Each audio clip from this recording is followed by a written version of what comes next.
මත්ද්‍රව්‍ය, ඒ වගේම මතට ඇබ්බැහිවීම, බේබදුකම මේවා සමාජයට පිළිලයකටත් වඩා පිළිකාවක් වගේ පැතිරලා ගිහිල්ලා තියෙන්නේ. එතකොට මේ කියන මතට ඇබ්බැහිම ඔබට කොච්චර ලොකුවට බලපානවද? ඔබ කොච්චර ලොකු නිවටයක් කරනවද කියලා අපිට කරුණු හතරක් ඔස්සේ පැහැදිලි කරගන්න පුළුවන්. පළවෙනි කාරණාව තමයි ඒ ශාරීරිකව ඇති කරන බලපෑම. මේක හුඟක් මිනිස්සු දන්නවා. පාවිච්චි කරන මිනිස්සුත්, ඒ වගේම පාවිච්චි කරන නොකරන මිනිස්සුත් මේක ගැන හුඟක් හොඳට දන්නවා. ඒ වුණාට ඒක එච්චර ගණන් ගන්න නැහැ. ඒ වුණාට ඒ ගණන් ගන්න නැති එක කොච්චර භයානකද කියලා ඔයාලට මම මේ කියන දේවල් වලින් තේරෙයි. ශාරීරිකව ගත්තට පස්සේ මේ මත්ද්‍රව්‍ය වලින් සමහර කට්ටිය සිරෝසිස් වගේ රෝග හැදිලා, ඒ කියන්නේ ඔය මේ අක්මාව දිය වෙලා, එහෙම නැත්නම් බඩවැල් තැම්බිලා, අන්න ඒ වගේ දේවල් වෙලා මිනිස්සු ලේ වමනේ දාලා මේ කිය අවස්ථා ඕන තරම් තියෙනවා මේ බීම කියන එක වැඩි වෙලා. ඒ වගේම දුම් වැටි, එහෙම නැත්නම් දුම් බුණ කට්ටිය ගැන ගත්තොත් ඒ කට්ටියගේ හුඟක් වෙලාවට වෙන්නේ පෙනහළු හුඟක් වෙලාවට පිච්චෙනවා. සමහර වෙලාවට අර තාර වගේ බැඳිලා අවසානයේ හුස්ම ගන්න අමාරු වෙලා නියුමෝනියා වල සෙමට සමහරට සෙමත් පිච්චිලා වගේ ලොකු ගොඩක් ප්‍රශ්න දුම් වැටි සහ මත්ද්‍රව්‍ය නිසා සිද්ධ වෙනවා ශාරීරිකව ගත්තට පස්සේ. එතකොට මේ වගේ ලෙඩ රෝග තියෙන මිනිස්සෙක් නිවටේක් කියලා කියනවට වඩා වෙන දෙයක් කියන්න විදියක් නැහැ. මොකද මේ මිනිස්සයාට එදිනදා කරන්න පුළුවන් දේවල් ගොඩාක් සීමිත වෙනවා. ඊට පස්සේ මානසිකව ගත්තාම තියෙන බලපෑම.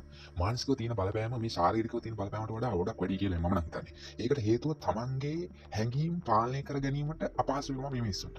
සමහර මිනිස්සු බීලා තරහ ගියාට පස්සේ ළඟ ඉන්න තමන්ගේ අතිජාත මිත්‍රයා පවම අරවදාලා තියෙන වෙලාවක් තියෙනවා ගොඩක් වෙලාවට.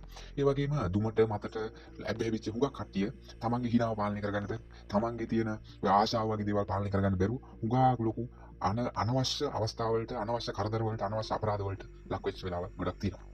ඒ වගේම සමාජීය වශයෙන් ගත්තහම මේක තියෙන බලපෑම. ඒක තමයි මම හිතන්නේ හුඟක් ලොකුවටම තියෙන බලපෑම. ඒකට හේතුව හුඟක් මිනිස්සු කිව්වට මම පොඩ්ඩයි ගන්නේ, මම කාටවත් කරදරයක් නැහැ. එහෙම කියලා කිව්වට ඒ මිනිස්සුන්ගේ ඒ තියෙන මේක, ඒ තියෙන ඒ නරක පුරුද්ද තමන්ගේ වටේ ඉන්න පරිසරයට බලපානවා. තමන්ගේ දරුවන්ට වෙන්න පුළුවන්, තමන්ගේ පවුලේ කට්ටියට වෙන්න පුළුවන්, ඒ වගේම තමන්ගේ දෙමව්පියන්ට වෙන්න පුළුවන්, යාළුවන්ට වෙන්න පුළුවන්. අන්න ඒ වගේ ගොඩාක් අයට මෙන්න මේ කියන කාරණාව බලපානවා. සමහර කට්ටිය ඒක ආදර්ශයට අරගෙන ඒ මිනිස්සුත් පෙළඹෙනවා. ඒ වගේම සමහර කට්ටිය තමන් බින්ද නිකන් ඉන්නේ නැහැ. ඒ කට්ටිය බොන්න නැති කට්ටියටත්, එහෙම නැත්නම් මද්ද්‍රව්‍ය පාවිච්චි කරන්නේ නැති කට්ටියටත් මේවා ඇදලා අරගෙන මේවා පාවිච්චි කරවන්න පුරුදු වෙලා ඉන්න කට්ටියක් ඉන්නවා. ඊට පස්සේ තියෙන ප්‍රශ්නේ තමයි ආර්ථිකව තියෙන ප්‍රශ්නේ. හුඟක් මිනිස්සු මේ ඉතුරු කරගෙන තමන්ගේ ජීවිතේ ගොඩනගා ගන්න ඉතුරු කරගෙන, එහෙම නැත්නම් තමන්ගේ කැම්බියම් වලට වීදම් කරන්න ඉතුරු කරන්න තියෙන, එහෙම නැත්නම් තමන්ගේ දෙමව්පියන්ට වීදම් කරන්න, එහෙම නැත්නම් තමන්ගේ දරුවන්ට, එහෙම නැත්නම් තමන්ගේ බිරිඳට, එහෙම නැත්නම් තමන්ගේ සැමියාට වීදම් කරන්න තියෙන දේවල්, සල්ලි, මිල මුදල් මෙන්න මේකට නාස්ති කරනවා. තමන්ට යාන වාහනයක් ගන්න, ගෙවල් දොරවල් හදාගන්න, තමන්ගේ අනාගතය දියුණු කරගන්න තියෙන හුඟක් සල්ලි, මිල මුදල් නිකරුණේ නිකම්ම කිසිම වැඩකට නැති දෙයක් සඳහා යොමු කරනවා. අන්න මේ කියන නරක ගතිගුණ ඔක්කොම ගත්තාම මේ තියෙන මතට ඇබ්බැහිව, එහෙම නැත්නම් මතට ලොල්ලු පුද්ගලයන් නිවටේක අද මේ වගේම පහත් ඊටාම නරක ගතිගුණ තියෙන පුද්ගලෙක් බවටයි හුඟක් දන්වන්දන සමාජයේ පිළිගන්නේ. ඒත් අද සමාජයේ ඒක ටිකක් වෙනස් වෙගෙන යනවා. ඒකට හේතුව මේක ලොකුකමක් විදියට හුඟක් මිනිස්සු කහ දක්වන්න උත්සාහ කරනවා. සමහර වෙලාවට ෆිල්ම් වලින්, සමහර වෙලාවට මියුසික් වීඩියෝස්, ඔය වගේ දේවල් වලින් මේ කියන මත්ද්‍රව්‍ය ගැනීම ඉතාම ලොකුකමක් විදියට උකහා දක්වන්න පුරුදු වෙනවා.